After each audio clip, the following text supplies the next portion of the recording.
And we are after hours.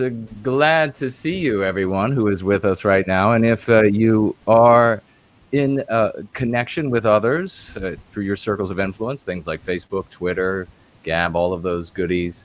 Kanad, actually, was it Kanad or was it one of the other ones? I think it was, yeah, I think it was Kanad, disappeared for about a week. And I thought that was going to be another platform that had been decapitated by the anti-whites to get rid of those of us heretics out here in the neither regions of the world, defending freedom and truth and justice against an implacable anti-white foe bent on destroying all that is good and pure and kind in the world. And what we have here, I'm going to pass it right over to Jared and Jeff to begin this discussion, to set the table of where we are and what happened just the other day. But ultimately, this comes down to, as I mentioned, ongoing free, an argument that has been ongoing between me and others in the white positive sphere about what is the most powerful thing that we can do as a community, as Western kind, as Westmen, in the defense of our people to advance our cause, the white positive cause, and to recapture our destiny.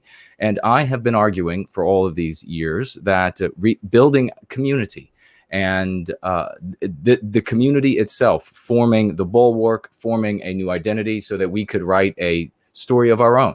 This is a very important psychological element. Now, it couldn't just be community, because if it was just community based in, say, these ideas from the 1950s or those ideas from Victorian era or whatever other period you might choose, then it would be doomed to failure, just as all of these communities have been doomed before. It needed to have a psychological element, a curative element. And of course, we have that now with Going Free, and it is the curative contagion. We have so much evidence, proof of concept now all around us with these really fabulous stories that are coming forward. You all can cite them probably much better than myself. So many people saying so many wonderful things about changes in their life and the changes they're making in other people's lives. In fact, I just had a new message today about changes that an individual who is in our community of Going Free and has brought that message to a young woman who knows nothing about us. And she's now going free herself, improving her life, and she's touching those who are in contact with her. So again, a curative contagion. I mean, we just had also, I tell you, it really absolutely brightened my day. Laura Towler's tweet about how she went to visit her grandmother today, and her grandmother said to her out of the blue, apparently, "I really like that No White Guilt guy on YouTube." So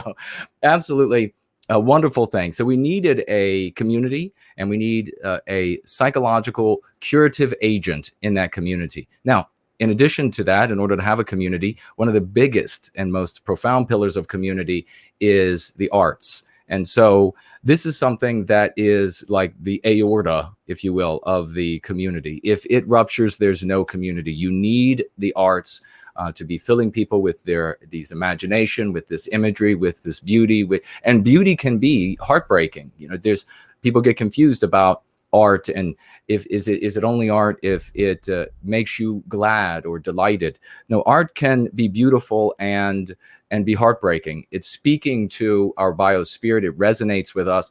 The sickness that we see in what is called art today, just these projection of the biospirits of other peoples. This is the antithetical. If it's a white person producing what's the antithesis of our biospirit in sickness, that is not art.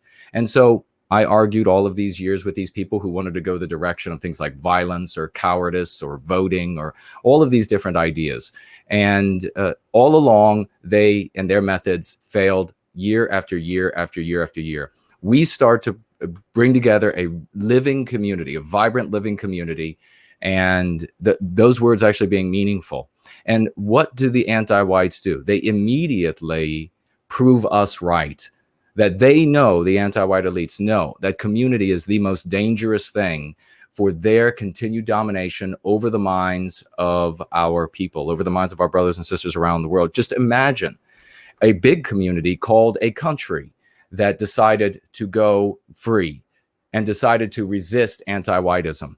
The rest of the Western world would look to them, would look to their health, would look to their beauty, would look to their growth, would look to their science, would look to their arts, would look to all of this and say, that's what we want to be like. We don't want to continue to live in a world where we have no people, where we're taught to hate ourselves, where we are white guilted, where we are infected with these mean pathogens, naturally, white people are going to want to join the story in which they are the good guys, their children have a future, and they don't have to worry about an apocalyptic tomorrow in which they are going to be absolutely white erased from the civilization that they and their ancestors have built, and therefore have nothing to bequeath to their children, grandchildren, great-grandchildren, etc.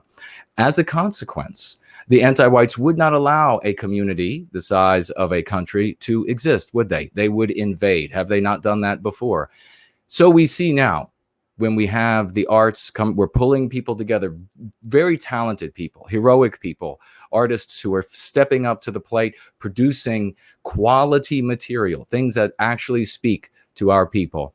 And even though they have a small reach relative to certainly other channels that are out there in the world, even though the reach is small, the anti-white elites know the threat. And so they move against the creation of community. This is proof of concept, once again, that we are moving in the right direction. And these people, I want you all to know this, these people are heroes that are out there making this art, going up against these tremendous odds that the anti-whites present to us and the roadblocks that they put before us. And they are not going to stop because they have been censored. We're going to be having a talk with them today about their difficulties, about these challenges, about their resolve, their response, and where they're going to be going moving forward after the anti-whites have failed yet again to shut down this effort in service to white well-being. So Jared George and Jeff Winston, please take over. Well, thank you for that great introduction, Jason, and setting it up. And Grandma Towler is certainly a wonderful woman and very based grandma. Glad to hear she has good taste. So, Jeff, why don't you just start by telling us what happened to the White Art Collective channel and what that experience was like.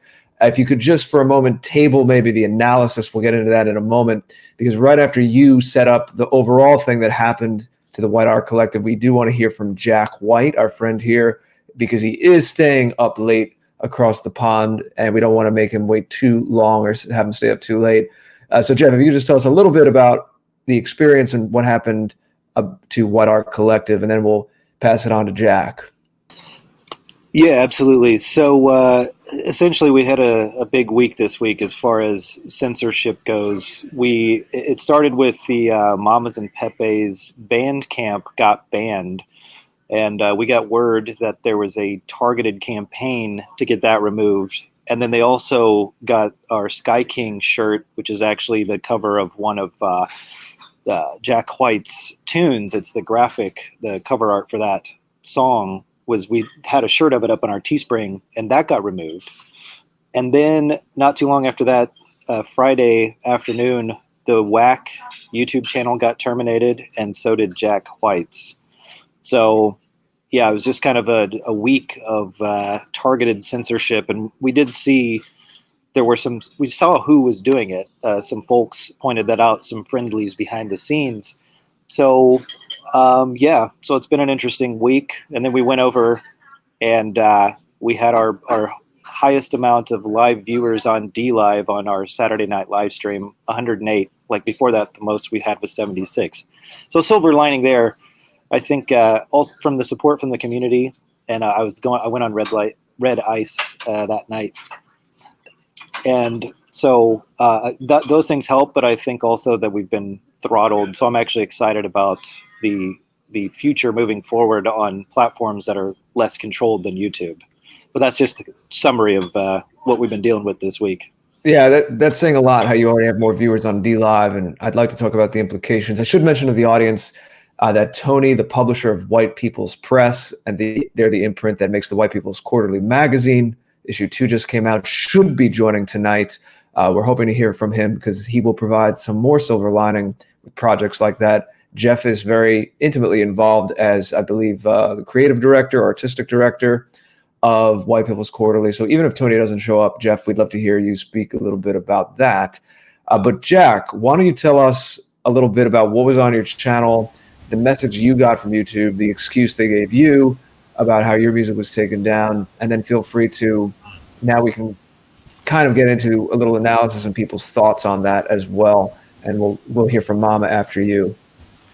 Sure. So, I mean, I got the same. I actually got the same email that Jeff did. He posted it in Twitter. It was, severe multiple violations of their, speech policy or whatnot. Did they say hate speech in particular? I believe they did. Yeah. If I do Yeah, recall. my email back in June said hate speech. Repeated. I was super surprised when you got. I was super surprised when your channel was cut as well, because you're like a super nice guy and everything, and that was a real surprise to me when yours went. It was. I mean, my music was like maybe slightly edgy as well, so I always knew that I would get banned sooner or later. I was kind of surprised about Whack being banned, to be honest. But yeah, no, I always knew that I would get banned sooner or later. I even with my interview with the White People's Quarterly, which is just that was one of the things I said. I sort of prophesized that I would inevitably get banned. I thought I might have a few more months or something, so it was kind of a surprise that it all came for Christmas and whatnot. But it's what it is. Yeah. Was your music or is your music anywhere else besides YouTube right now? I have a BitChute channel, so people can find me there at bitchute.com/JackHWhite. Basically my name. So I've been fixing that over the weekend, so most of my stuff is there. People want to find it and check it out. Our time on YouTube is kind of coming to an end. I think a lot of people are moving over there wisely. Yeah. And there was no indication. Had you ever received like a strike on a video prior to this? None. No strikes, but I did lose my Bandcamp. I made an album, like an EP of maybe 8 songs, like maybe a month or two ago, and that got banned within a week. It got reported on, Gab or whatnot, so that got banned. And I have a new one, but I'll keep that. I'm lying low. I think I'm gonna lie low for a couple of weeks, because these people are like following us, and they were obviously following us on Twitter. I'm kind of newish to Twitter, so and I'm not really a guarded person, so but yeah, they were obviously following us like this week after this tech guy, this like Antifa sort of tech guy with a big following of like maybe 25K followers. He posted Mamas and Pepe's Bandcamp, and he posted the t-shirt we made for like Sky King, and they obviously started mass flagging that, and then they were obviously watching us and mass flagging my YouTube, Wax, and probably others as well, but me and Whack went to the guillotine, so I guess it just is what it is. But it's amazing to me they use Sky King, knowing it's an avatar of something more for us. You could say, it's just, we're just honoring someone who died, and yet they're seeing it as a hate symbol. That speaks volumes. But indeed, Mama, speaking of Bandcamp, so you guys, your band Mamas and the Pepes, got taken down from Bandcamp, is that right? And did Bandcamp seem at first like it would be okay, or did you know that it was kind of on shaky ground the whole time? Well, I thought we were okay there. I mean, you remember, Jared, we got axed back in June when you did off of YouTube. And after that happened, I was a little skittish, but we have had our Bandcamp for more than 2 years without it. And we'd actually just gotten a power up. If you sell some records, they give you a power up so that you can, run these discounts. Or we were going to do a giveaway when we were doing the High Wraith show Friday Unplugged Now, which was supposed to happen Friday night on the Whack channel before it was axed. And we were really excited. Well, we just got this power up, 2 or so years on the channel, and we're finally selling enough records to do a giveaway. And then that was it. And much like Jack, and I think this happened to you too, Jared, is when YouTube yanked my channel, they sent an email saying, repeated egregious, Repeated and severe hate speech violations. something like that. That's what I Yeah. had. And we hadn't heard anything. We had one hard strike and we had one copyright claim that we successfully fought. And on a parody song. But for these folks, there is no parody, there's no humor, there's no satire anymore. And but the Bandcamp, it was a surprise, and even more surprising was the timing, that it all happened within a few hours of each other.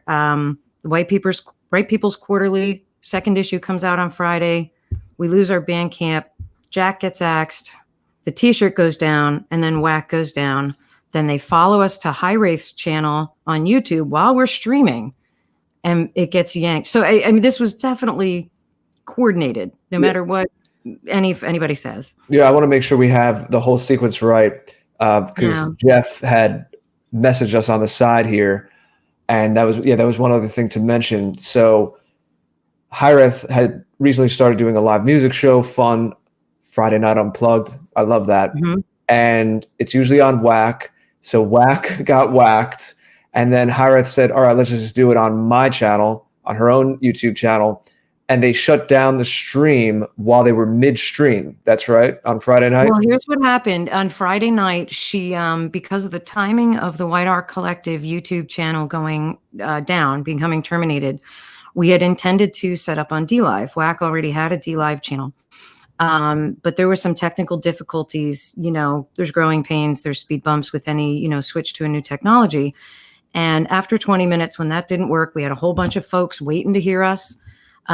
She's like, look, why don't I just take the whole party over to YouTube? And it was really beautiful. Our diehard followers followed us over to YouTube, and she set up on her private, on her, not private, but on her channel, to do the Friday Unplugged Now. And we were playing our live set. We were answering her interview questions, and in the middle of a song, I mean, she let us finish the song, but she's like, hey guys, they yanked the video midstream. I don't know if I've ever heard of that happening before. No, I've never heard of that. Now, is that just the stream, or did they actually, I forget, and I apologize, there's been so much going on, take down High Wraith's channel itself? Her channel is still up. They took down the stream and said this video has been removed for, I think the word was dangerous. So I know some of our lyrics are a little edgy. What are some? Well, maybe you shouldn't say it here. I don't know.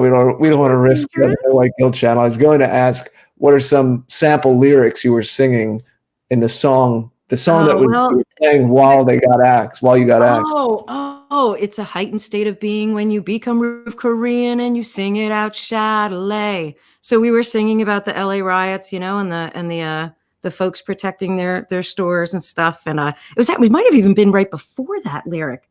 Well, you know what, with this fella that Jack was mentioning, who was enlisting his minions to attack White People's Quarterly, Mama's Pepe's, Whack, everybody. He had showed a screenshot on his Twitter of our lyrics to Diversity is Our Strength. And the lyrics they're not even edgy. They're like tiptoeing toward the edge of edgy. And we did play Diversity is Our Strength, I think, right before the song where we got yanked. So it could be that, I don't know, this all still upsets me, guys. Like, I don't get why, a comedy, parody, satire, these things aren't dangerous. Art isn't dangerous. I'm not, we didn't ask anyone to go, I don't know, pick up their Nerf guns or their, their tiki torches or their, I'm still a little floored by it all. It's freaking. Let me just say really quick, are you able to hear, Mama, this little bit of, or is anybody else able to hear that little bit of static while Mama is speaking? Yes, no? Yeah, I heard it. Some kind of audio issue. Okay. Oh, it's me. Asking the chat. Okay. Okay, it sounds fine now. But I do want to say, just to your point there, and then I'll pass it right back so we can continue the conversation. The anti-whites consider our heretical speech violence. They will classify it as violence so that they can suppress it in a way that the vagues will find acceptable. And they will call the violence of anti-whites, they'll call that speech, so that vagues will find it acceptable for them to commit the violence. So it's all the hypocrisy superficially. But of course, underneath, when you see things for what they really are, in both directions, they're harming Western kind. So I'll pass it back to the two of you and continue that conversation. Well, anything anyone else wants to say about the mob, the witch hunt, any bits of information there that you'd like to share of how this was organized and how they found you? Or should we not even go there? We don't necessarily have to, but I just want to make sure if there's something to convey about that we're not letting it hang. Yeah, I don't necessarily, I don't know a lot about the details because I was blocked by the guy from the get-go. So, I mean, I could like log out or whatever and kind of look at what he was saying, and I saw some screenshots, but I don't know. It just seemed like a targeted campaign. And of course, all of these organizations, whether it's Teespring or Twitter or YouTube or whatever, we know that they have leanings in their direction anyway. So when they get the word from one of these, kind of mobs that someone is being mean on the internet, then they're more than happy to, to go along with it. And the other thing I was going to say is like, it's not that, I mean, in a way, what we're doing, it is dangerous to their power structure. Not that we're doing anything dangerous, not at all. We're not suggesting anyone do anything rash at all, ever. We're never saying that. It's just that it's dangerous to their hold on power, because when you put what we're doing that is very constructive and wholesome next to what, and true, based on, objective reality and truth, then you put that in juxtaposition to what they create. Like Lizzo just got the Entertainer of the Year or whatever. I don't know. I don't remember what magazine or whoever determined that. Lizzo's the one that had the inflatable butt thing.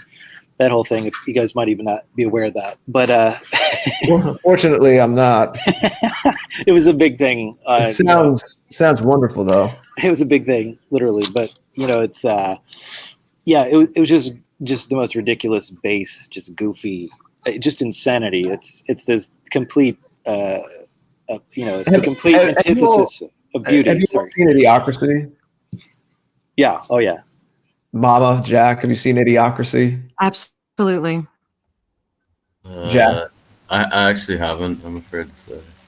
I remember when it came out, and what got me to watch it is that there was a little article about it saying how when it was released in the theaters in the United States, it was Untitled Mike Judge Project. It didn't even say the name, and they were trying to ban it in theaters before it came out. So it was kind of this underground thing at first. And a friend of mine and I got a DVD before this was years ago, before it became a thing and definitely a bit of a meme, and it has a new life in our circles. And I definitely recommend anyone watch it. I mean, the basic premise is Luke Wilson plays the main character, and he's a guy with the exact average IQ. And I think for that reason, the army freezes him. He's in some experiment, and he wakes up, I don't know, it's either 50 or 100 years in the future. And basically, the president, like a presidential debate, is basically like a World Wrestling WWE kind of thing. Essentially, things are accelerating so that we're living more and more in that now. If anyone out there that hasn't seen the movie, it's basically things that you couldn't even imagine 20 years ago, like what Jeff is just saying. Like, oh yeah, some woman who inflates her butt and shakes it around, and that's Artist of the Year. That's literally the kind of stuff that Idiocracy was lambasting. And there was a corporate element too. I think that's more the reason why it was maybe censored. But what I said before, Untitled Mike Judge Project, instead of even naming the movie and trying to throttle this theatrical release because it was making fun of people going to Starbucks and other kinds of big chain corporate things and pledging their fealty to those kinds of corporations. It was very anti-corporation in that regard. But anyway, it's very much in line with what you were just saying. We don't talk about movies too much on this show. It's not quite me and Jason's strength, but that it was a prescient film and has a lot for us in these circles. But what about, while we're talking about I would just like to add one thing. Yeah, I'll definitely check that movie out. It sounds a bit like Futurama or something. It wasn't apparent that these people were coming after us. I mean, this guy like made his post, you know, on his Twitter. Like he just like is always probably like, you know, hunting people like us. We didn't really know we were being followed until, you know, the channels went down, and then sort of like Antifas were like coming into the threads and sort of like gloating, like, haha, like, you know, go to hell, racist. Like they only sort of appeared, you know, after the fact.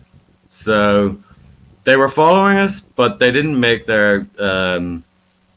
It wasn't apparent that they were following us until it happened, basically, until the things got shut down, and then it was obvious that they were following us because they started to appear in the threads. That's really all I would have to say there. The guy, following up on that, the guy with the 25,000 followers who started all this, what does he do, if anything? Is he a journalist, quote unquote, for one of these places like BuzzFeed, something like that? Do we know? Some kind of like tech security guy. Like I googled him, and but he's like for suppression of like anti-fascist. He's kind of like a tech and Antifa or something like this. But he has a very big more like a self-described thing. So maybe we don't know what his job is if he has one. So yeah, basically a hall monitor. It's nitpicking hall monitoring on the internet. Mm-hmm. Yeah, that's how they feel. That's how they feel heroic, I guess, doing things like this. I was curious. Well, he's a nasty piece of work. He's a nasty piece of work. I'll just say that. I'm sure. What about other music platforms? I mean, it's not like any of our guys run one, but has anyone had luck on SoundCloud or anything else, or is it pretty much all the same? It's going to be the same thing that happened to you on Bandcamp. Well, I like SoundCloud. We have our music up on SoundCloud. It's just a little less user friendly. We're not selling anything there. Once our Bandcamp evaporated, we've chosen to just stick with the community. It is all about building community, and the White Art Collective is still a community without a YouTube channel. So through the whiteartcollective.com store, we're now selling our music there, and all the money is going to maintain and support and grow the community that is the White Art Collective. And, you know, I think SoundCloud is fine. I really like BitChute because for our songs, I love making videos too, and I put a lot of time into it, and I think they're funny, and I think it adds to the enjoyment of our music. But again, BitChute isn't YouTube. It's a little clunkier. You'll have some trouble with uploads. You can't put stuff in order. Like, I think that once we realize that we're no longer welcome at these other places, we have to, you know, I don't know, some folks still just want to hang on. Like, oh, well, why don't you start a new channel or a new Bandcamp and call yourself the Mamas and the Pepes _2 or something? You know, like, we're not going to do that.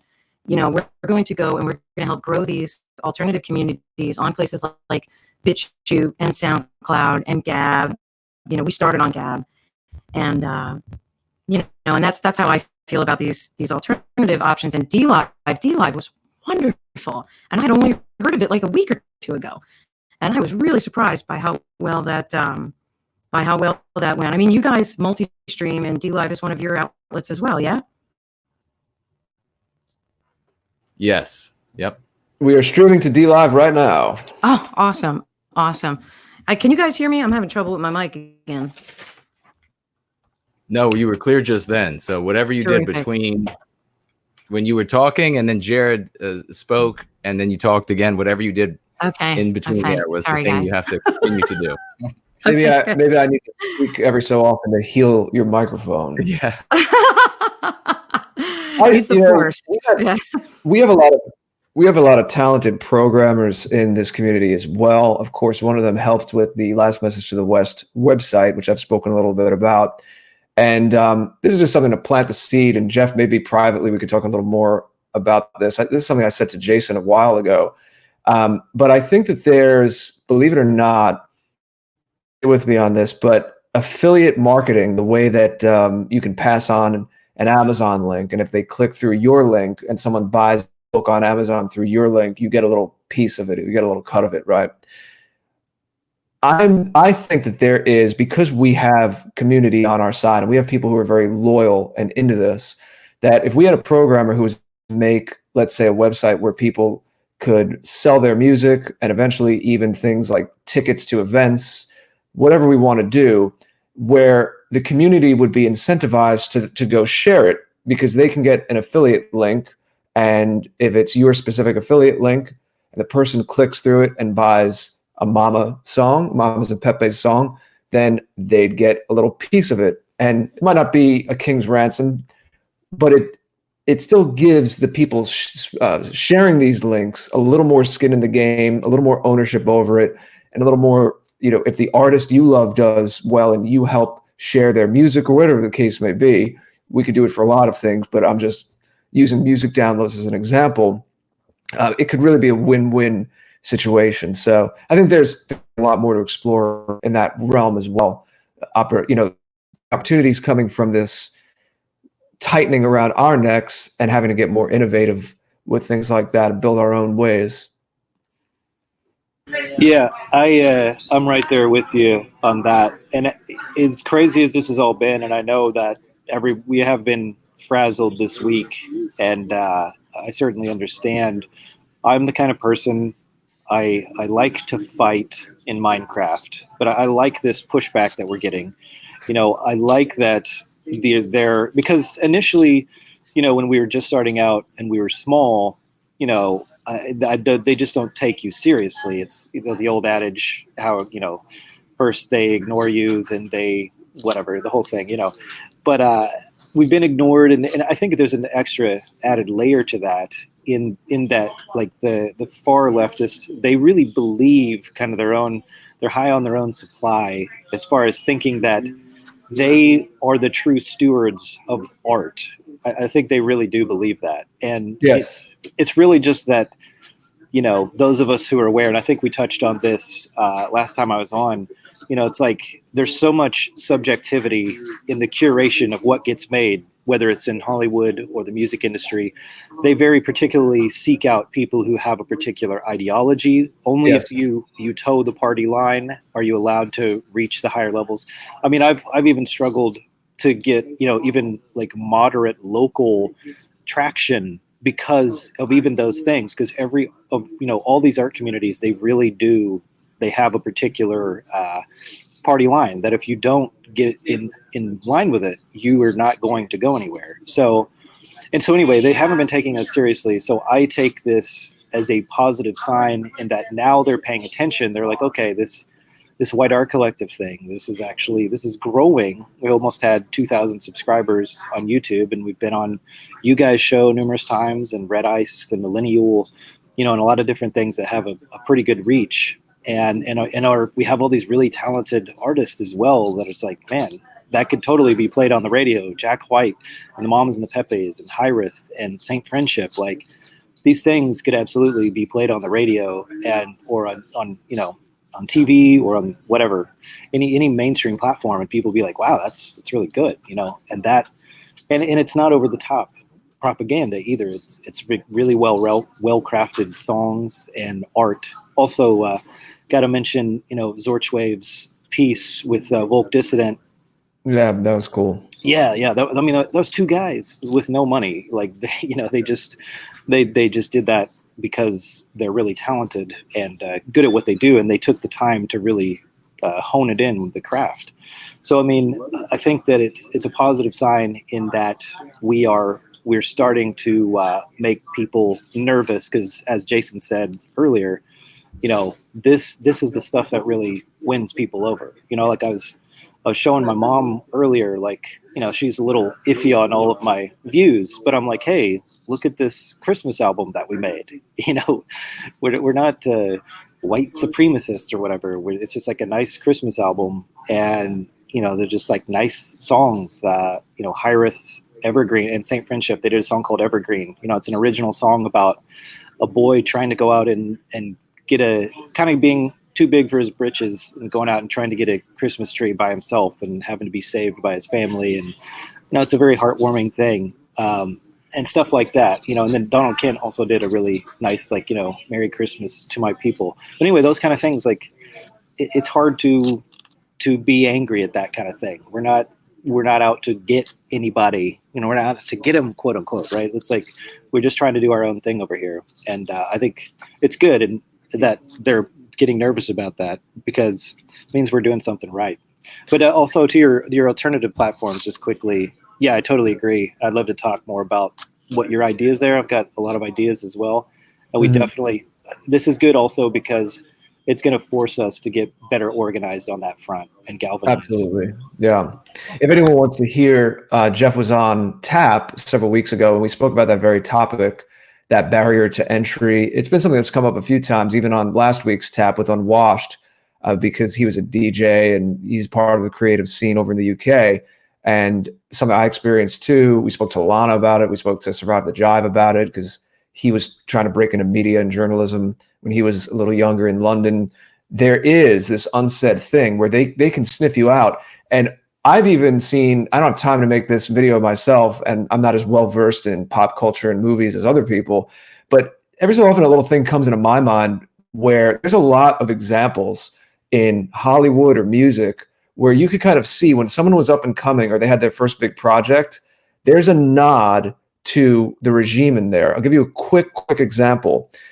When I was a kid, I remember watching Good Will Hunting, and there's a scene where Matt Damon's character, who's a little more, working class, rough and tumble, he's at a bar, and Minnie Driver's there, love interest, and he's trying to get her attention.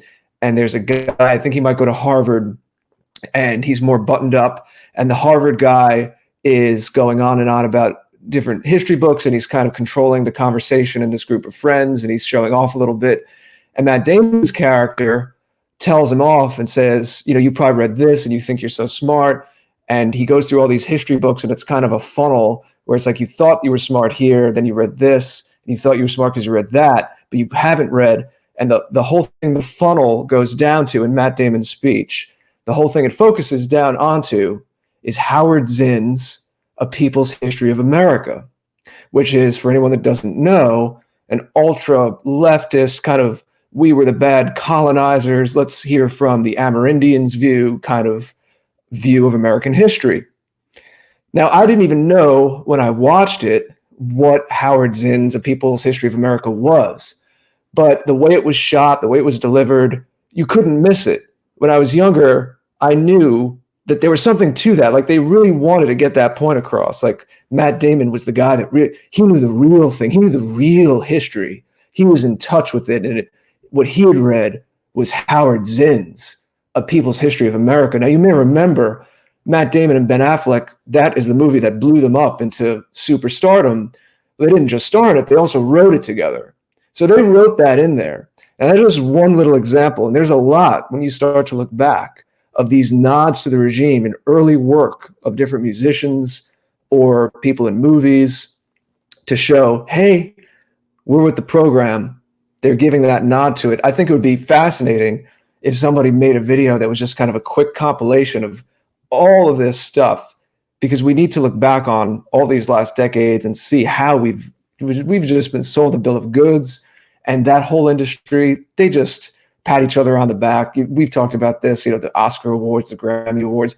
They're just giving awards to each other. They act like the assumption is everyone agrees, everyone thinks this way, but it's really not the case. And we're starting to show that it's not too much to say that we are a counterculture. Absolutely.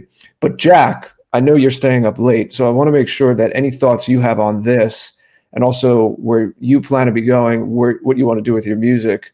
So we'll give you the floor for a few moments on anything you'd like to share. I can hang on for a little bit. I'm not working tomorrow, and I don't feel sleepy, so it's all good. But yeah, I saw your show.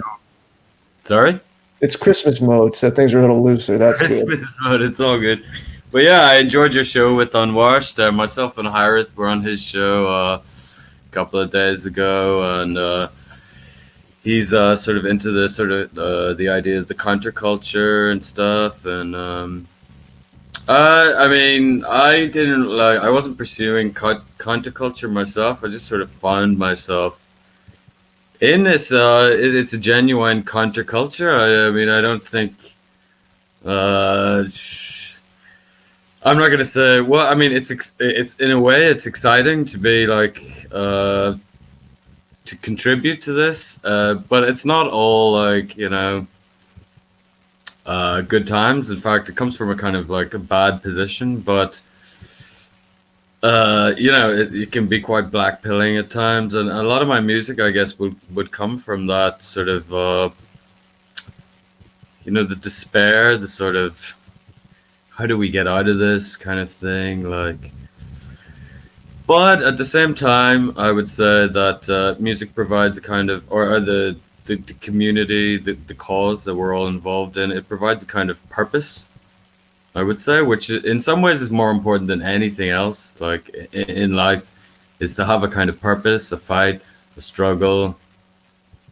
Even though things look really bad sometimes, before I came to the community and whatnot, I was pretty much aimless, and at the very least, I would say, at least I feel this honed purpose, like a knife, like a blade. Nothing else. Everything else is kind of secondary now. I'm a much more serious person, I would say, now than I was before. But what was your question again? It was open ended, brother. I think I went off on a little tangent. Yeah, you're absolutely right on the focus, the razor's edge of the purpose. I've felt it and experienced it myself. Well said, brother. Yep. Here's Hirath. Hirath, are you able to unmute and say hello? Yes, hello. Hope everyone's doing good tonight. How are you? I'm good. Getting in a little late, so sorry to chime in late this evening. Oh, we told everyone you'd be coming in, and it built a lot of anticipation. Were you able to hear anything before, or are you just coming in cold? I heard a little bit, yeah. I know I was kind of trying to tune in and out here and there. I know you were talking about the deplatforming a little bit there. Yeah, now we're getting into the implications, fighting back, organizing, how it's making us sharper. But why don't you just tell us a little bit about what your experience was? It's kind of remarkable that you had a stream. We were saying we're not sure that this has ever happened, a stream where they cut you off midstream when you were doing it on your own channel after the fun show you usually do on What Our Collective was yanked. Yeah, I've never streamed live on my channel before. And it was kind of like a little flustered. I think like a lot of us were, because we were kind of trying to jump from one place to another. And like, I'm like, new at the streaming thing in general. So I'm like, what do I do? So I couldn't get DLive to work right. And so when we decided to stream through my channel, it seemed like it was kind of like something was going on with the sound a little bit, but then it started to go okay. And right when it was like doing pretty good, then they cut them like mid song, and I was like, man. And I like got this email immediately. It like took maybe a minute or two for me to get the email, and they said that they took the content off because it violated their harmful and dangerous policy in their terms of service, which was kind of weird to me because I've never gotten like a strike or anything for anything like that. And I mean, as far as their songs were concerned, they were just exercising their right to free speech. There was no like advocating violence of any sorts or targeting any particular group of people. So it was nothing violating their TOS, because I did read it afterwards. And they had like a little special video on what's considered harmful and dangerous. And it's like this short little cartoon video. That's pretty ridiculous. You think we're harmful and dangerous? I don't think we're dangerous. But I even watched that and I was like, dangerous? yeah, we didn't violate that. But I mean, with hate speech, it's like it can be kind of open to interpretation depending on who's like, considering it to be hate speech in what they think hate speech is. But with harmful and dangerous, it was pretty self-explanatory. It was like advocating violence or targeting a group of people. And I was like, we didn't do either of those things. So yeah, I mean, and they gave my channel a strike for it. And they're basically like, this is your warning. But if this happens again, you know, something bad's going to happen. They said they would give me a penalty, but in reality, they'd probably just yank my channel, which they might do anyways. I'm not really sure. So, have you had any trouble on other platforms like Bandcamp? No, I haven't actually. And I think maybe it's because my lyrics are a little bit more open to interpretation.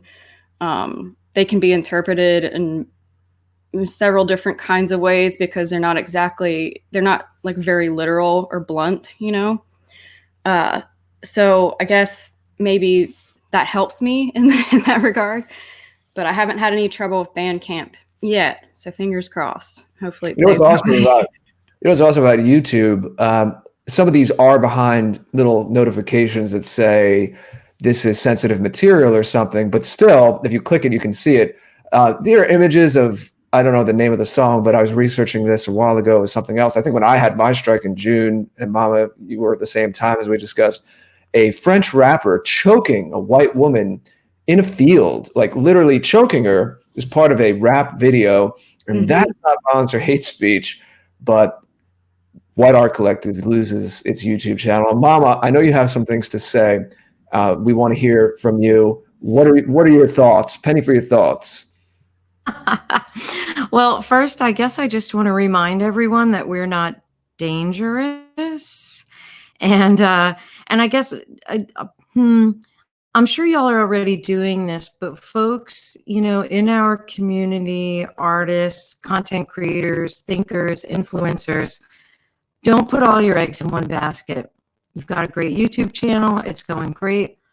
Back everything up. Make sure you save everything. Put it on another platform. Make sure you have several different platforms going. I mean, when we lost our YouTube channel, I'm also the band archivist, and I had 98% of everything saved, but not 100%. So there were still some things that we lost. And for any of your any of the viewers and listeners, like when they yank your channel, that's it. It's not like, oh, you can't have anything public anymore, but here's a link in case you want to download any of the videos you didn't, you know, save. No, it's gone. And the only process by which you can appeal YouTube termination requires a real name. So, you know, there's plenty of us, you know, in our thing that for various reasons, because of real danger, can't use our real identities when we are, you know, when we're sharing our art or our thoughts or our politics or our poetry, you know. So, of course, when our channel got yanked, it's not like I could step up and be like, hey, there's these 3 videos that you have that I really want back. It's my stuff. It's my intellectual property. So my intellectual property evaporated at the same time as our channel. And with Bandcamp, we had sold 3 records within about, I want to say it's like 10 to 12 hours before our Bandcamp account was yanked. I have yet to receive any notification from Bandcamp, by the way.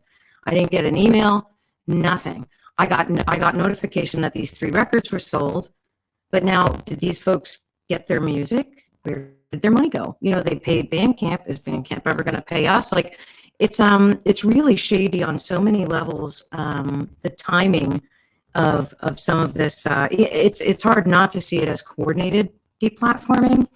But yeah, so High Wraith, Jack, just, you know, and everyone else listening, just back up everything.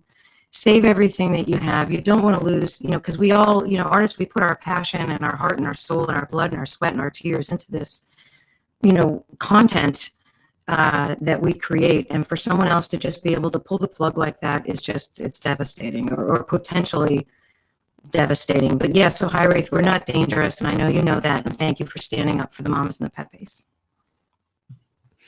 Well, we definitely take seriously backing everything up. I have some tetrabyte hard drives behind me with all of the tap universe on it, but very wise words and definitely something to heed for our creative people. So, Jeff, I know we're going to be bringing Tony in, and the way StreamYard works is we can't have more than 6 people. So I know you said that you might have something else to do, or you're going to hang out in the background. But why don't we just give us a little bit about how White Art Collective has grown, and leave people with where they can find you and what's going to be going on in the next year before we bring on Tony for a little silver lining and hear about the White People's Quarterly magazine. Yeah, absolutely. Well, we've grown exponentially in the past year. We've actually coming up on our 2-year anniversary of our existence, and we just crossed our 1-year anniversary of. Sorry, I'm in a Denny's. If you hear background sounds, but so yeah, we're working with like 50 to 60 artists now, and we just started with a handful of people that I knew. And we're also, one of the things I'm most excited about, and this is why I'm actually excited about, in a way, kind of being forced to focus more on DLive, because I can just tell, like, there's a lot more freedom over there. They might eventually try to crack down. I'm sure they will. The usual suspects will try to pressure them. But I think we have a window here to grow a lot, and we've got a lot of new shows coming up. We're going to start a movie review show with myself and Wolf Shield, one of our guys. And of course, we have our Saturday night live stream, which is our staple, our main show that we've been doing every Saturday night. And then Hyrith show. And then we're also starting a poetry show that I'm excited about. Nolis, one of our poets, he's going to be doing a poetry show. And I have ideas, and we talked about this a couple weeks ago as well, for a number of other shows. So, I'm really trying to find as many ways as possible to feature all of our artists. And I'm trying to, Saturday Night Live is fairly music centric. So I'm happy because I see a lot of poets, such as both of you are poets. And so we have quite a few poets, and I'm trying to find ways in which we can feature that. And because what it does, and this has been one of our main goals, is it incentivizes people to create, and it helps them find like-minded creators like them that can, help them and hone their own craft. And you guys can bounce ideas around, like our musical community does. And then you have collaborations. We've been having a lot of that kind of thing. So, and I also want to have a show that features a visual artist as well. So yeah, that's a lot of what we're focusing on. I think what we're also going to do, and this goes back to what we were saying earlier, is that I want to do more with our website. Like, I really like what you guys are doing with the afterparty.tv. I think that is a very wise way to go. We just need to clean up our website a little bit and make it a little more sleek and just update it more often. I haven't really focused on it because we had these other platforms where we were getting a lot more engagement and activity. But I mean, that's kind of I want to make it more kind of the home base and put some exclusive things there and try to get more people coming there to, buy things and that kind of thing. So yeah, I think that's what we're headed towards, and just kind of, continuously formalizing our organization. Like, we've been doing a lot of cross training on the live streaming, which is a very encouraging thing that we're doing. Now that Hyrith is doing her show, Mama P, I had some issues with my internet connection. So over the last month, so she's been doing live streaming, and I'm training some other people. So I think knowledge sharing also, just from the technical side, is also a thing moving forward. Actually creating kind of like formalized processes that a top-notch world-class organization should have, so we're kind of slowly moving in that direction. So I'm excited about that. And then, of course, the other way to segue into Tony is that, working with these other organizations like the White People's Press, I'm really excited about White People's Quarterly. I think it's a great magazine. The new issue just came out. Looks great. Love the cover art. Beautiful. And I have a piece in there about the art of artistic critique. So I'm curious to hear, once it's been out for a little bit, what people think about that. It's about a 4,000 word article. But yeah, so we're diversifying also. We're on DLive now and BitChute, and DLive is going to become our main place for streaming, and then BitChute for backing it up, and the website, and the whiteartcollective.com. Yeah, that's great. Thanks for all that. I do appreciate the website mention. I definitely encourage everyone to be doing their own websites And our newsletter, by the way, for everyone, if you haven't signed up, that's on our website. That's a way for us to keep directly in touch with you. And I do look forward to reading that essay. I saw a preview of it, and I know you talk a lot about context, how not every piece of art is for everyone. So our whole thing, we have a set of a worldview, a set of assumptions, a language between us, and other people come along and they say, well, that sucks. Well, they don't get it. Like, we think that a lot of stuff in mainstream culture sucks. It's just forced down our throats. So that's another aspect, another fold in this whole perspective that we're creating a counterculture, are a counterculture indeed. But we'll talk more about that. Again, everyone, if you want to hear more from Jeff, he was recently on an episode of TAP. He was also on his first time back in March. So those are on the archives on the afterparty.tv. You can search Jeff Winston, White Art Collective, and he's also been on It's Late Night Somewhere, our other radio style stream. So that's a nice thing about our site. You can go type in someone, see the shows they've been on, search, discover things. It's all there. Well, actually, some of the older taps still need to be put up. We're almost done cataloging the taps, some more to do, but there's a lot already on the site. I think we're about to bring in Tony now, and we're going to have a little bit of a celebration mode as we begin to talk about the White People's Quarterly issue 2 for fall, winter 2019 as we get into 2020. Tony, are you there? I'm here. Merry Christmas. Merry Christmas. Good Yule. Good to talk to you again. So good to be here. Thank you for having me on. Yeah, we had a whole after hours when issue 1 came out in the summer, and we really got deeply into it. And again, that is cataloged on our site, but it was taken off of YouTube. We had issues with that on Jason's channel, the No White Guild channel, when you came on and talked about issue 1. But for anyone who wants to hear a thorough history of how Tony got started, his publishing imprint, and this magazine project, that's another thing that's on our site on the afterparty.tv.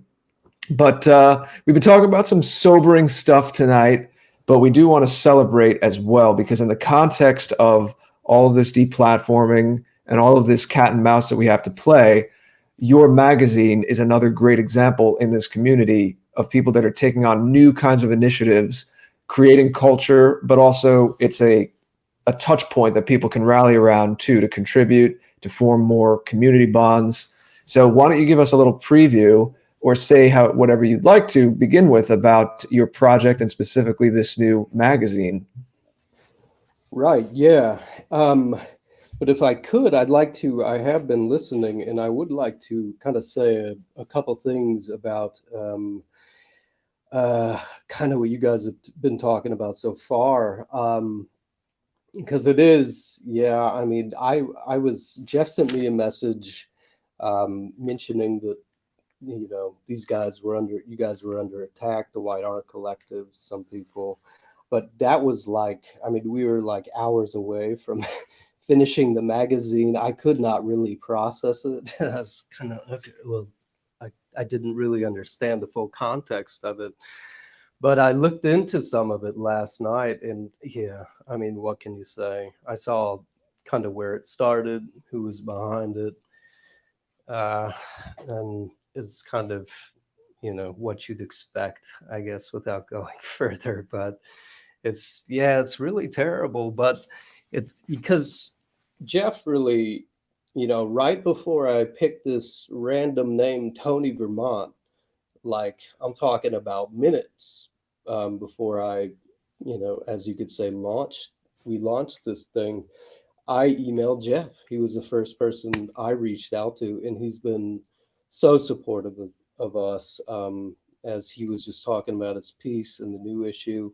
That's wonderful. Everybody should check it out. He did a great job, and there are a lot of nuances that, you know, maybe we'll be able to get into later. But I also watched Mama and Hirat's stream, and I saw the more viewers on that show than, what was it, 110? I forget. On the D live stream on Saturday night. Oh, we made it up to 108, wasn't it, Hirat? Yes. 108. 108. Not quite 108. 110 next time. That's right. That's the new goal. That's the new goal. I think I saw Jack White Yeah, so Jeff didn't host that night. Both of you hosted when What Art They Collective did Saturday night on D Live, right? If you're not That's Yeah. mistaken. right. It was Yeah. Mama P and Hyrath Take the Wheel. Yeah. Yeah, Yeah, that's it a was a little. wonderful stream. I was listening. I'd never signed up to D Live, and I heard them saying positive things about the magazine. And I was desperately trying to comment, but I could not. I guess you got to verify email or whatever. It didn't work. But anyway, yeah. So it's kind of bittersweet with all this kind of deplatforming of the whack pack and stuff like that. But um, about the magazine, yes, it's out now. A lot of wonderful people contributed. We're happy to get it out there again. I sure as heck am happy it's done. Happy I don't have to can get a little break now, but I guess what it is, just a quick kind of intro. It's should be pretty obvious, right? It's a magazine for white people, and it's kind of to explore, who we are, and just put out some positive material for us and our people in order to counter some of the negative messaging from the mainstream, which is just, it's just so abundant. It's just everywhere these days. But even though we are explicit, we do kind of have some loose terms in terms of, making it more cultural than political, and also trying to keep it family friendly, or at a minimum something that that just won't alarm someone who doesn't have much familiarity with many of the things we see discussed in our circles on a daily basis. Jeff was mentioning, kind of talking to his mom about putting out the Christmas album earlier. I've had a similar experience with my mom. She knows what, this, she has some idea of it, and that's hard, but when you show them something that is, look, it's just positive. There's on the first issue, there's this nice family on the front. How can you hate that? You can't hate it. That's kind of what we're going for. It's something that, hopefully we can use to break in some of the people in our lives who are just, they're not in this milieu. They don't quite understand where we're coming from. But we had a lot of great contributors. I'm very excited about it, as I said, and yeah, it is available now. It is a very aesthetically pleasing magazine, and it has a feel of just a nice literary magazine. It has ads from people in our sphere that have services as well. And the thing is, yeah, there's nothing edgy about your approach with that magazine, but what's still jarring to certainly our enemies, but even people who suffer from, as Jason says, white noir, and aren't used to seeing a positive representation of their people, just the mere assumptions that we're talking as white people, as people of European descent, and there's no qualifications, there's no apologies, there's no excuses. That's just the starting point. It's just the assumption. It's what the whole magazine's feel is just basking in.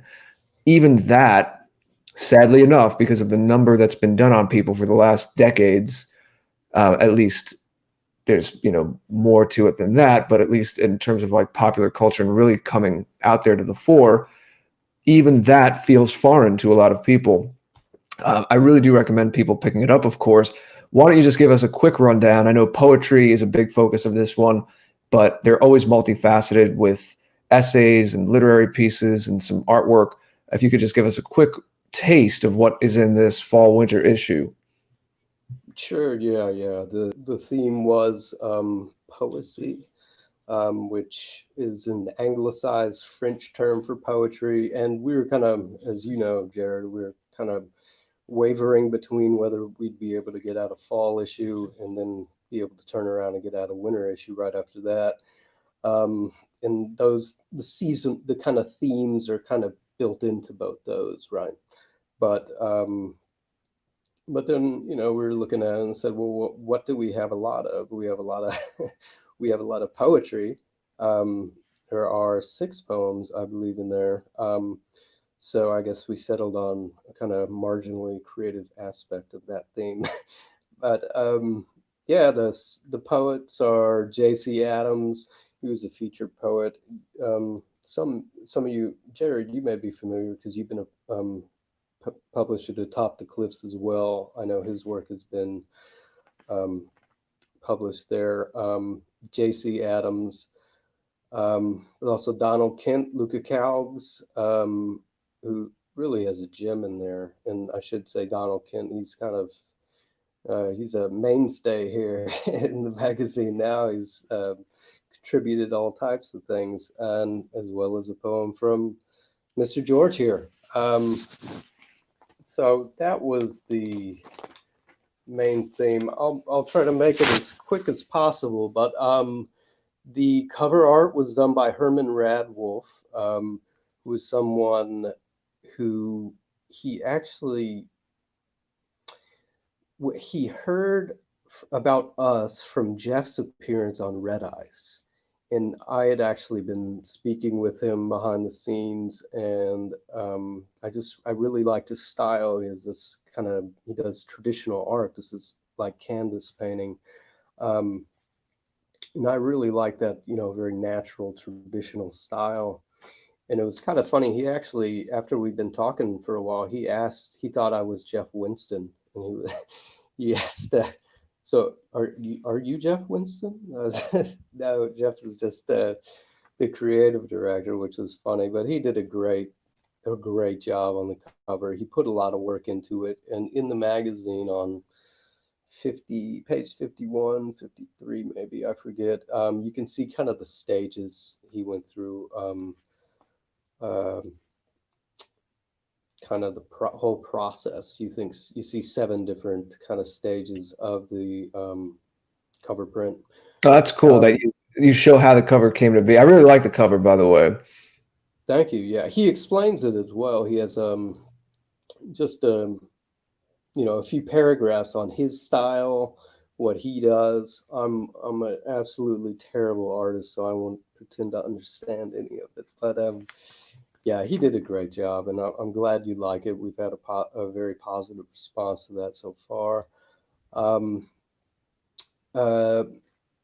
White Art Collective ad was updated by Zorchwave, I believe. Mighty White Soap ad, whitedate.net ad, which you alluded to earlier.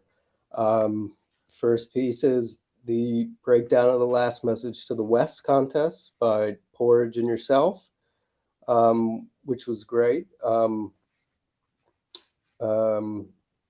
You have anything to say on that? I thought it's a great piece, and I haven't got much of a public chance to say how great that was, and how it was just. I think it was an excellent concept and a perfect execution on that. So thank you. We were very happy to feature that. Well, I know I can speak for Parge. He was very happy to be in the magazine. And yeah, anyone that wants the history of that contest and how it turned out, that piece really goes into it deeply. There is some controversy that Jeff got off and then you got on. So some people are still thinking that you're the same person, just putting on 2 different voices. No, that's pretty funny. Well, that I think is I believe the 4th time this has happened. After he was on Red Ice and he was promoting the first issue of the magazine, I had a couple of people email me thinking I was Jeff. And as I said earlier, the cover artist thought that as well.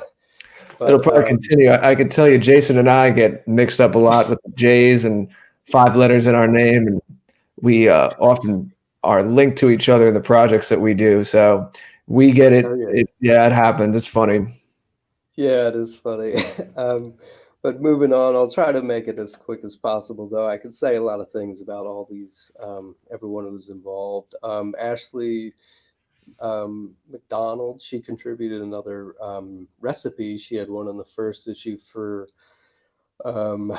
sauerkraut, and this one is on traditional eggnog, and it actually has a little snippet from the poem where the term eggnog was coined, which is pretty interesting. It's kind of, oh god, I forget it now, but it's, you drink eggnog at night and the next day morning slog or something like that. Just saying, and after you wake up drinking eggnog, don't always get the best results. But after that was, of course, Mama's interview with Jack White. Both of you guys are here. Mama did a wonderful job, a perfect job. She set it all up. She made the proposal. She put the pictures together. She got everything tailor made for me to really just have to do the layout. So I really appreciated that. And yeah, it's wonderful to hear Jack White's story. And thank you, Jack. I haven't gotten a chance to speak with Jack about this, but I just want to say both you guys did a great job on that. Thanks for having me on, Tony. I really appreciate that. It was a big surprise to me, but thank you so much. Yeah, it's my pleasure. My pleasure. And a lot of people like Jack, they've been brought into the White Art Collective. You can really see him peaking now. So really happy to do stuff like that. And it's a great piece. Let's see. We have the poetry, JC, JC Adams, who's an extremely talented and a great gentleman behind the scenes, who I've spoken with quite a bit, and we have more plans to work with him in the future. He's a great poet. His three are Beyond the Noise of Men, The Thinning Stream, and we will remind them, I believe. It's the second one. I don't have it in front of me, but and we just put the cover of issue 2 up, by the way, so people can see. Wonderful. They haven't. Yeah. And then, Jeff was mentioning he did a big piece on artistic critique, a big essay on that. Very big one, yeah. Yeah, he did. His was wonderful. And were there any continuations from the first issue? I know that there were some pieces in the first issue that seemed like they were going to be multi-parters, if I remember correctly. Right. One in specific was Jim Modoc's Journey into the Red Pill. We did not. I don't know if I don't think I still heard back from him, but I was a little disorganized and rushed at the end, and I reached out to him kind of late. So unfortunately, we weren't able to get that one in. That's the only one I can think of. Were you thinking of another one?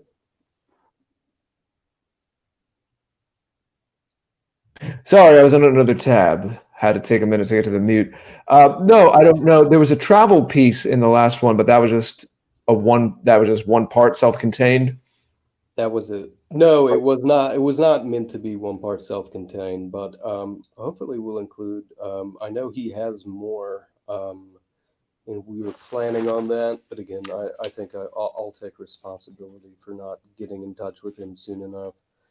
That's an interesting thing about traveling out into the world, into other cultures, and really taking apart the narrative that you can just go anywhere and the world's all the same. I know, and from what I understand, that part one was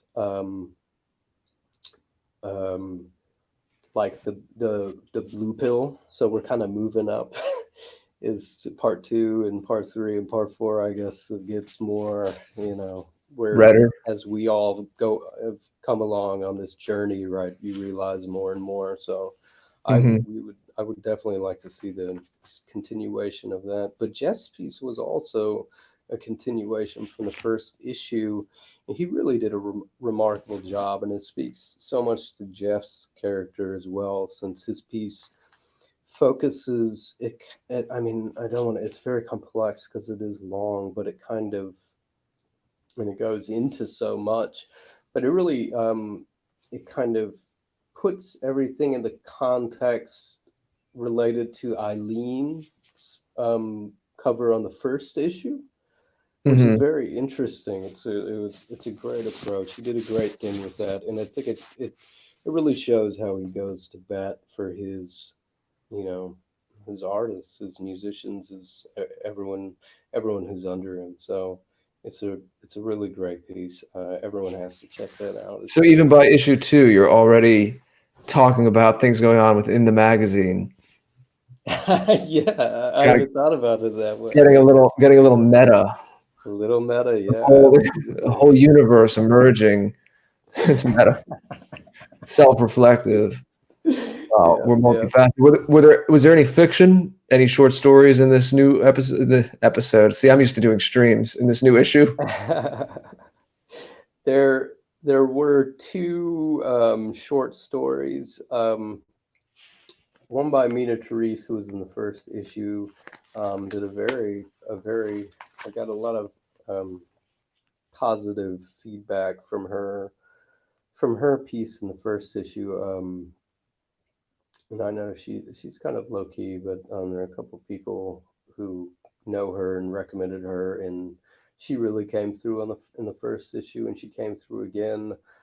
It's very short and sweet, called "Waiting with Our Backs to the Window," a call to pay attention. There's also one piece of fiction by Paul Marley called "The R Word," about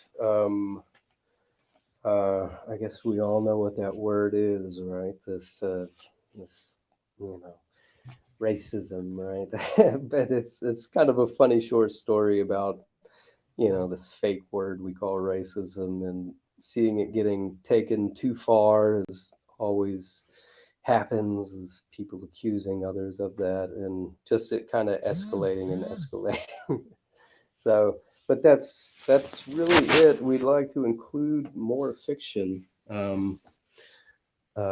So if there are fiction writers, short story writers out there, we've spoken with Ash Donaldson, who's been on your show a couple times. Oh yeah. And yeah, I know he's one of our good fiction writers out there. So hopefully we'll see maybe something from him. But anybody who's out there, this is again more of a culture magazine, so we definitely encourage more writing in that vein. Yeah. You just don't see too much of it, and that's unfortunate, I think, to some degree. Well, people need to have an outlet and something to plug these energies into. We talk about that a lot, and that's why this is important. We have such an opportunity crisis of intelligent, talented people who can't develop if they're not in a community getting feedback and actually doing this kind of thing. And that's why, we began tonight's stream speaking about the deplatforming. And yeah, it's a little bit of a sobering topic, and in the moment it can trip you up. But really, in a weird way, well, maybe not so weird, we need this kind of thing because it's only making us sharp, as we've been discussing.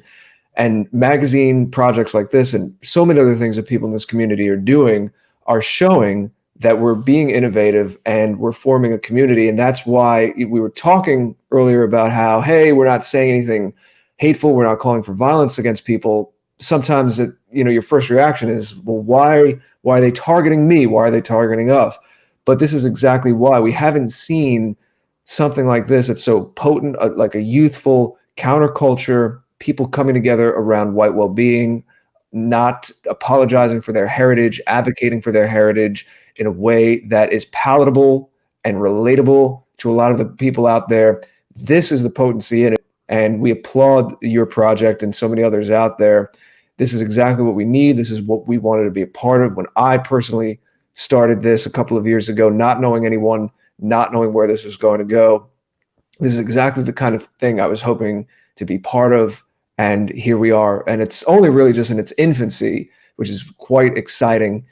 On that note, we'll start to hear some closing remarks. Jack, why don't you just tell us anything on your mind and leave us at least with where people can find you going forward, given these speed bumps that ultimately are not going to slow us down, but make us go even faster. Sure. I totally agree with you about community. The big reason I was upset really on Friday was not so much for my channel, but it was for the WAC channel, because so much has really happened since I came along there like maybe 6 months ago, and there was stuff happening there, but so many people have really just come out of the woodwork in the last few months. You know, people like that's where I met Hyrith. That's where obviously Mamas and Pepes are like the old timers. No offense, but they were there. They were there before me. And then you have people like For Null. You got other people like Nullus, who another poet, and Traversing the Divide, Imminent Rain. Like just so many people just like started to come out of the woodwork in the last few months, and it really seemed to blossom into this sort of community, as you say, and we all sort of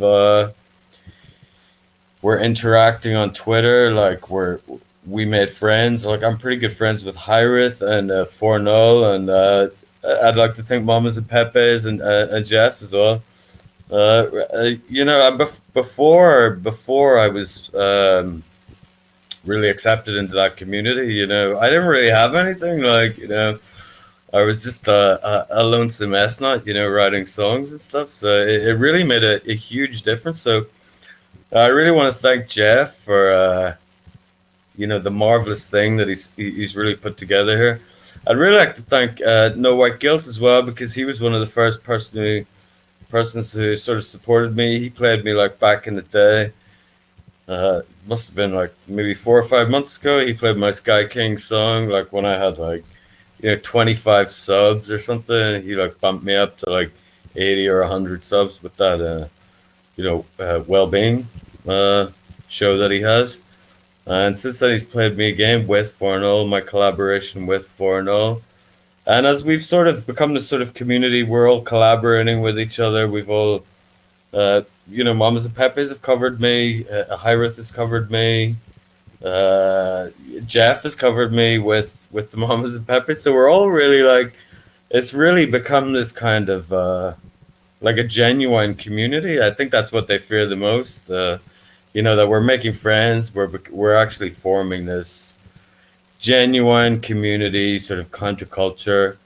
And we're building each other up. We're not knocking each other down. We're very collaborative. We're very supportive of one another. And it really makes a difference. It really makes a difference to your sort of,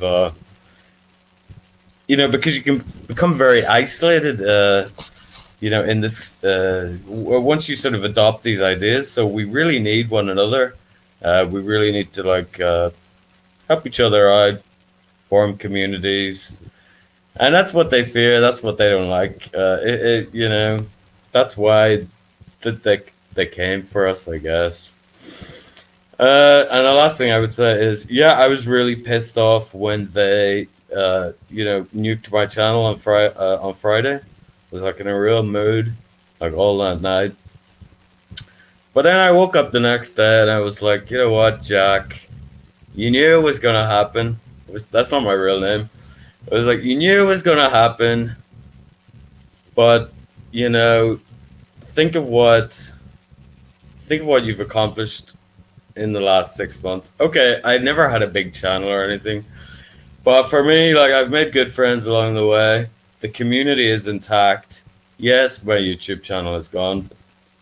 No biggie. It was gonna happen sooner or later anyway, and I'm just thankful, that I found my people, basically. So big thanks to everybody, Jeff, Jason, everybody who's helped me, Jared, Mamas and Pepes, Hyrith, and Tony. Yeah. So, and happy Christmas to everybody. Merry Christmas to you as well. I'm glad you mentioned that, because as you were speaking, I did put in the chat on DLive and YouTube. Yes, we do have on our Tap TV site a community page, and that is largely things that are generated from people out there like you all. So it's not just the shows that Jason and I do, but you're featured. And that's another thing we're going to be adding to the catalog. We're not done. We're not even caught up, but everything being generated, Jason premieres them often now Friday nights on his channel. You'll be able to find them on our site as well. So that's another feature of the afterparty.tv. It is indeed. Did Jack drop out? Did he go? No, I'm still here. I see you. All right. The screen you. I wanted to mention before you do leave, one of the super chats from the great Bellahora, a great participant in the community. And by the way, Jack, on Going Free, this past Going Free, I played Sky King, and Bellahora super chatting here on Ko-fi with $9 and writing with those $9. Thank you, dear friend. Jack, the Sky King song of yours is beautiful and touches the heart. Please don't stop making the music which inspires our people. Salute. So thank you so much for that, Bella. And that is for you. Thank you for the kind words, Jack, and everything that you are doing in the service of white well-being, brother. Thank you. Thank you guys for having me on. It's been a real pleasure. And, keep up the great work. We will, brother. Thank you. All right. And Jared, who is next? Who do we want to hear from next? Oh, you're muted, brother. I've been doing this for how long? I've been doing this for how long, and I was muted. Well, it's a relaxed, cozy stream, right? So I get a mulligan. Mama, why don't we hear some closing thoughts from you? Hey, don't feel so bad. I have trouble pressing the buttons too. I always forget which button to press. So it's my fault. You've been hanging out with me too much already. I thank you guys so much for having me on. It was back in June when, Jared had the stream about the first, I guess that was the first big axe that fell for our community on YouTube that sort of created an additional community. And that's where I met Zurius. And I've done now 2 songs with him as a response to losing YouTube. And, they won't stop us. And it's one thing to hear that said, and it's one thing to see your friends' channels get axed. And it's very different when it happens to you. And, I find this stream itself has been encouraging. And, like Hyrith always says, and Jack was saying, like, we're lifting each other up. We're not anti them. We're pro us. And I think that's where the present is. That's where the future is. And that's where it has to be. And we're not going away. We still have BitChute. We still have SoundCloud. And we're still, part of the White Art Collective. All the White Art Collective shows are going to be on DLive now. Our flagship show, Saturday night live stream at 9 p.m. Eastern. And Hyrith show, Friday Unplugged now, every other Friday. And hopefully she'll have us back on, since we got to play 3 songs of our 10-song set. And hopefully we'll try to do that again. I mean, I think it was going really well. We didn't say any bad words. We weren't dangerous, but of course you can come back on. I just wanted to come and say that. Of course, with the powers that be, And I'm really excited about the White People's Quarterly. I'm really glad Tony could be here and give us a little teaser trailer about the magazine. And thanks again, guys, and folks out there. Please be sure try to gently, casually evangelize to your normie friends. We're normie too. We really are. The ideas and the beliefs that we espouse are not, these aren't earth-shattering. To love your own people and want a future for your own people. So thank you guys for all you do in furtherance of that goal.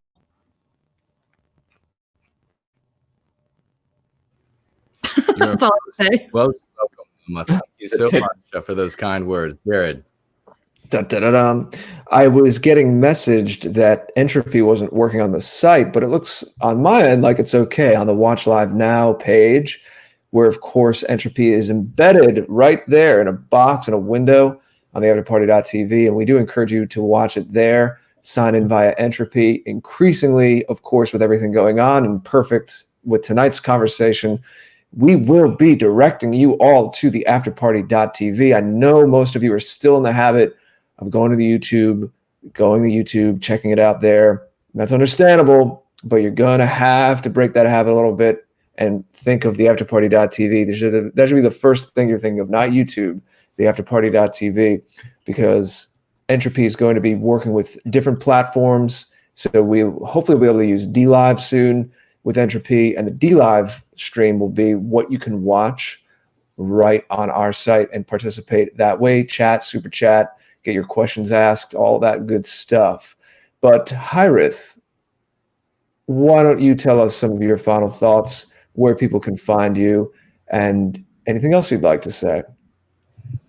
Well, first off, I just wanted to say that I ordered my copy of White People's Quarterly, and I'm very excited to get it in the mail. I had to get a hard copy because I'm a bit of a book snob, and I want to collect them anyways because they're beautiful. So, but Thank you. yeah, there's that. Very excited about that. And then the other thing is with all the deplatforming and everything, if there's anything that I've kind of learned from seeing all this unfold, is that we went over to D Live for like the first real, I guess, successful stream, at least that I've ever done over there through White Art Collective. And we had more live viewers than we had on YouTube. So I don't know if like YouTube was maybe like, you know, throttling us or censoring us in some way to where people weren't getting notifications. But if anything, it does kind of show that people are willing to switch platforms. They're willing to follow you and they're loyal. If they support you and they're part of the community, then and that's something that's really good for us. Like we have loyal people in our midst, and it goes back to the whole what Mama P and Jack White were saying about building each other up instead of tearing each other down. And oddly enough, like you know, it's a good thing, but I haven't seen a lot of infighting at all, or any infighting in our little circle within a circle. So within like the Whack Pack in the White Art Collective, we all get along so well, and I've never seen anything like that. So that's a really good thing. So I think collaborating and building each other up is really, really important to build stronger connections. And we already have enough enemies. There's plenty of anti-whites out there, so we need to try to support each other the best we can. And you can find me at Hyrith Music on YouTube. That's my name. It's just Hyrith Music. And then I'm also on BitChute as well, and it's Hyrith Music as well. I think there's an underscore, but yeah. So that's all I got. I should let you know, do with this what you will. You might want to check the D Live chat, but apparently you have a marriage proposal for you on D Live in the chat. Oh, okay. Excuse me. Thank you for appearing with us, Hyrith. And unfortunately, I didn't get to say to Mama and the Pepes that thank you and Mama and the Pepes for your service to White Wellbeing. Thank you too. And I hope everybody has a very Merry Christmas or Happy Yule and a really great start to their new year. Indeed. I was asking the chat if anyone wants to still participate on D Live or on the YouTube chat. Well, really, you should think of it as the entropy chat via YouTube.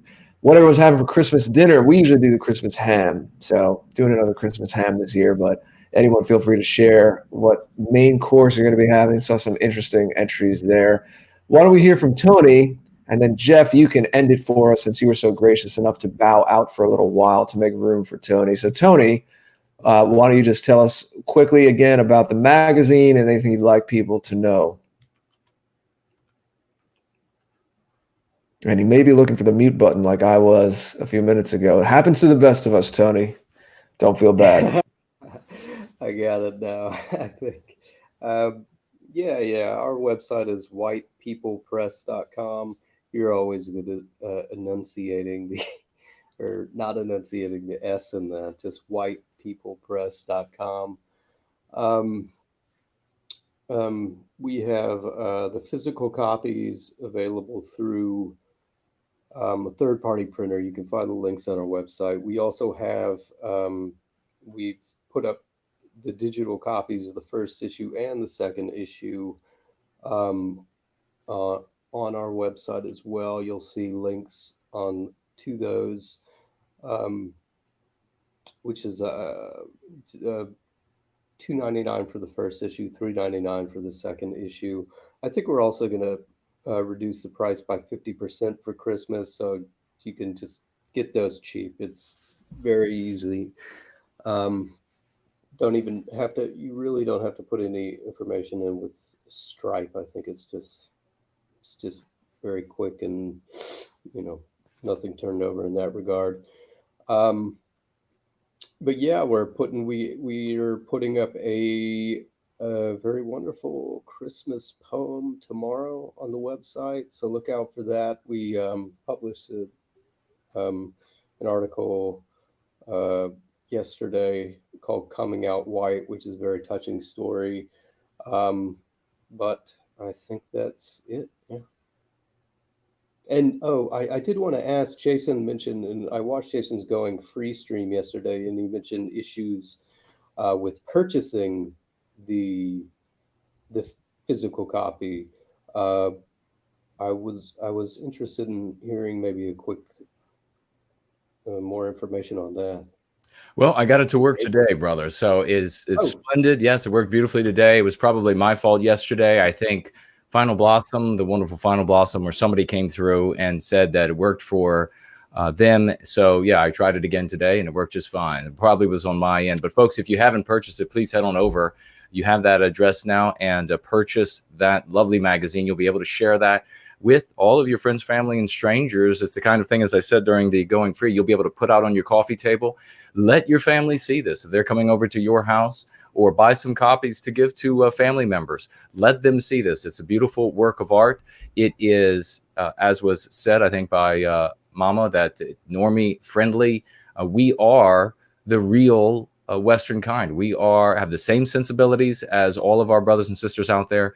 And those out there who have the eyes to see and the ears to hear, they will, and they will be able to go free if you just lightly take them by the hand. Everyone else, please ignore them. The anti-whites out there, those who are too afraid or lack the courage or intelligence otherwise, we need to get this message out to as many of our people as we can with the time we have left to us.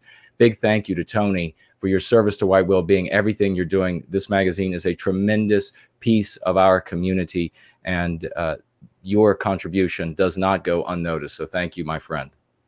Thank you. Thank you. And both you guys, as well as Jeff and Mama, you guys have been so instrumental in giving us the support we needed starting out, kind of treading into these waters and not really knowing what to expect. So we couldn't have done it without you. And we're very excited to have been able to include all you guys in it now. And we'll look forward to doing so in the future.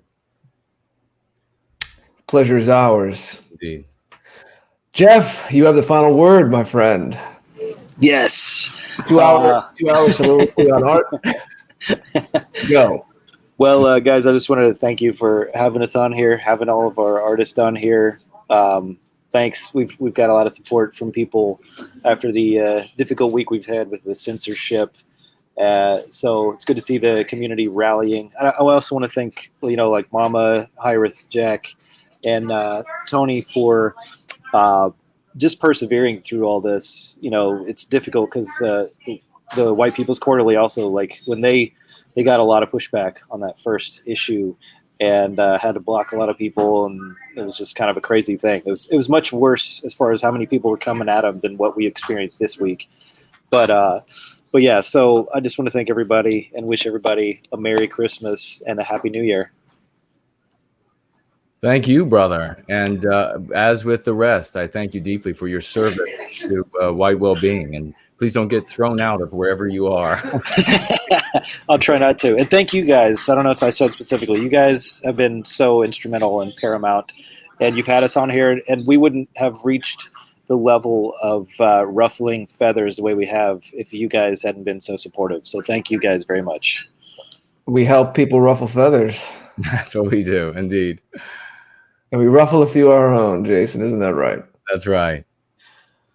Well, I didn't see too many additions to the Christmas menu from our chat. I saw someone once, he said if he had a hall big enough, he'd have a Beowulf-style feast with all of us there. That would be quite a thing. That would be. That would be a nice Yule gathering, right?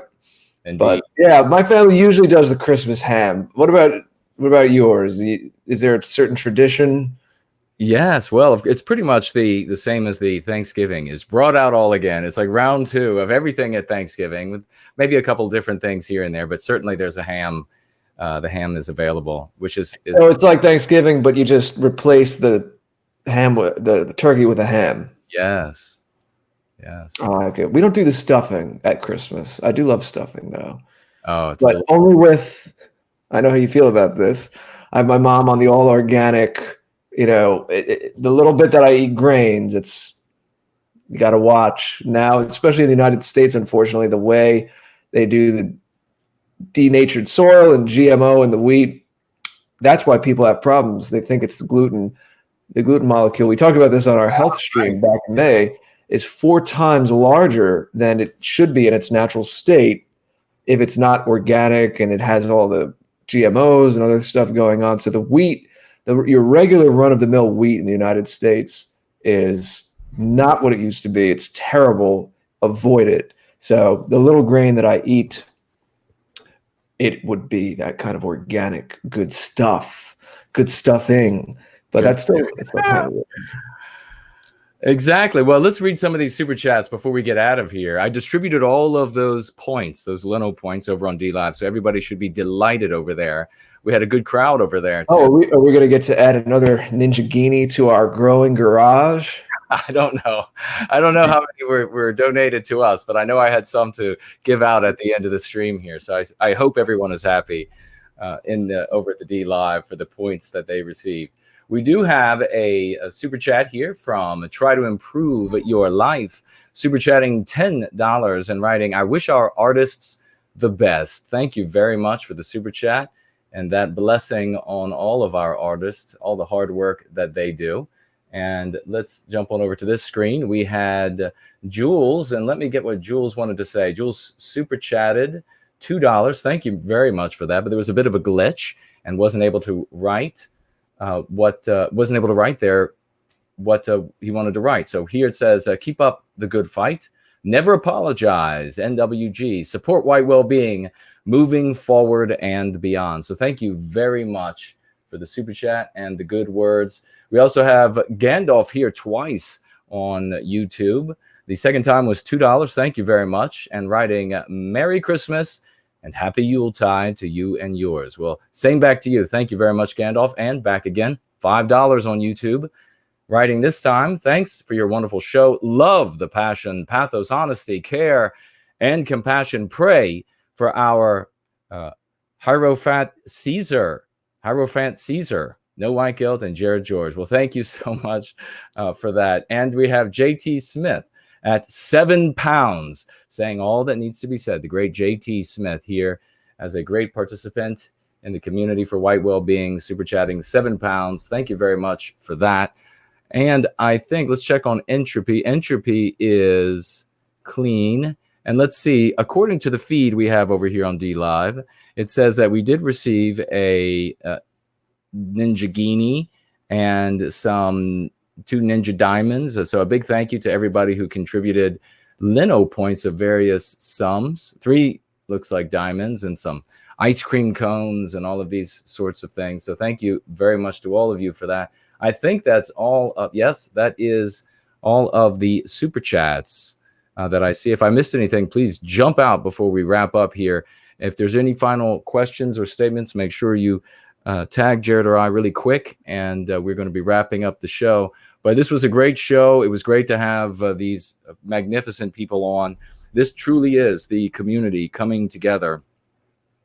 This process of, it's like all of these little streamlets, if you will, coming together, and the flow of water gets bigger, stronger, heavier. The rush becomes more irresistible, and the gravity grows. The greater the gravity grows, and this is why I often talk about this and encourage others to understand it in this way. As the gravity grows, we can understand this in the same way that gravity draws things in the solar system out in space. As we as a community get larger, we become we are seen with greater legitimacy by those who are beyond, and it creates this tractor beam of an effect, if you will, to continue with that metaphor of being in space. And we draw these other communities toward us. We draw individuals to us. Sometimes there will be people who cycle in and cycle out like comets, just like you see in space. Human interaction is a lot like that. And why would that be a surprise? But more often than not, as we continue to grow, as we continue to hold things together, we're going to see this community grow. The sphere will get larger in service to white well-being. More will be drawn in. This is what the anti-whites dread most. And why do they dread it? Not because there's any physical threat to them, but because we have a voice that when our brothers and sisters out there hear it, it rings with the truth, it harmonizes with their biospirit, and they are drawn to it, drawn away from the sickness of white noir, the MPs with which they are infected, drawn to the health and the beauty and the strength, and reaching their absolute limits, their absolute abilities, which heretofore had been completely off of the table for them, physically, mentally, and spiritually. We are all receiving these sort of benefits. We all have testimonies to share. We see new ones every day. Jared, George, and myself as well. This is the work we should be doing. This is proof of concept. We will continue growing in this direction. I'm so happy to see so many talented folks. As Jack was pointing out, so many talented folks coming together. This has now become irresistible. The anti-whites cannot stop us. All they can do is throw these little roadblocks in front of us, these little speed bumps, and then we will use our creativity, our absolute peerless creativity, intelligence, problem-solving skills, and the like to overcome these things, to overcome these hurdles, and move again, each time growing stronger with the pressure that is exerted against us by the anti-whites. So I am excited. I know I'm sorry for these folks that they had to be censored this way. I think we had I didn't get to see who suggested it, but I think it was white banning. I was asking for a term for this, what's being done to our women and chasing so many women away from the white positive sphere. And we were looking for a term. Somebody came up with white fishing, and now somebody suggested this white banning. It ultimately is something that we need to focus the audience's attention on, not just the act of censorship, but the fact that it is people who care about white well-being who are being censored. It's not just someone who had something wild to say about whether the earth is shaped like a cube, or who knows what they might, and then they end up getting censored for such things, or censored for revealing the identity of someone that the regime once kept secret, or censored for any of these other wild notions. We are being censored because we love, because we have a voice that sings with this love, and they wish to silence it. They wish to cut the tongue out of our mouths. So we should be pointing people in the direction of the reason, the cause for these censorship. We are not spreading any of the lies that the anti-whites would smear us with. We are indeed speaking with the proudest and strongest voice of love that we can muster, and we will continue to do it irrespective of what they do. Thanks to people like Jared, George, and Jeff, and Jack, all these folks. So, Jared, what are your final thoughts? Let's see if anybody else has anything else to say. And thanks to Jason Kuna. Thank you, brother. Thank you very much. Well, people were asking, there will be an after party, the after party, but a different kind of after party. An after party that's a little more like an after hours, but don't tell anyone.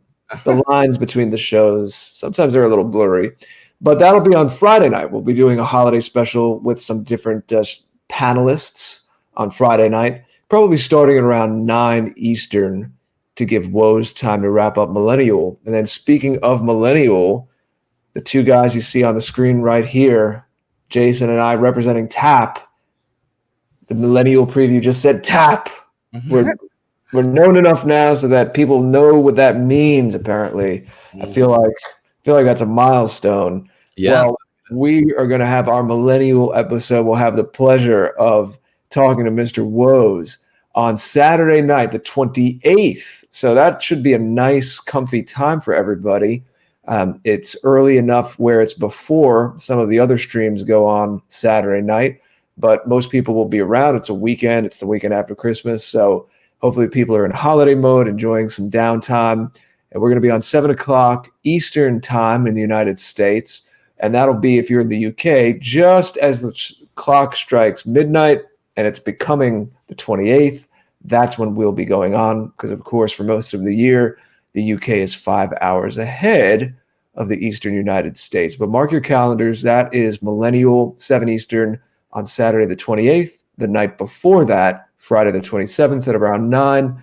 And, of course, we'll share this on social media. We'll have a fun, just kind of relaxed holiday stream with some different people coming in and out the way that we did on Halloween and on Thanksgiving. And then we'll be into 2020 and taking things to the next level. Very excited about everything going on. As I mentioned earlier, please do check out the afterparty.tv. Increasingly, you'll be able to watch our show there embedded. And also please sign up for the newsletter on the Keep Up to Date tab. And there's a whole catalog of things. Sometimes people who are new ask us if a so-and-so has been on. You can search on our site, put in the names of your favorite writers, artists, content creators, and see if we've spoken to them. We don't only do the after party. We have other streams as well, and increasingly we'll be doing some of those, but you might find some hidden gems. So please do check those out. There are clips from the shows as well you can find. There's community, big aspect, big theme of what we spoke about tonight. As I mentioned, things you all are making out there, we're highlighting some of those on our site as well. And please give us some feedback. If the site is not working correctly, or if you just have an idea for it, please do reach out to us, and we're looking forward to doing more great things. I guess we'll be talking a little more about this maybe on the Friday night stream, Jason, but this year was a huge year. Lots gone on, and we are set up for an amazing 2020, an amazing decade. We know it's going to be crazy out there in the world. Take care of yourselves. Get together with some people, with some friends and family can provide support.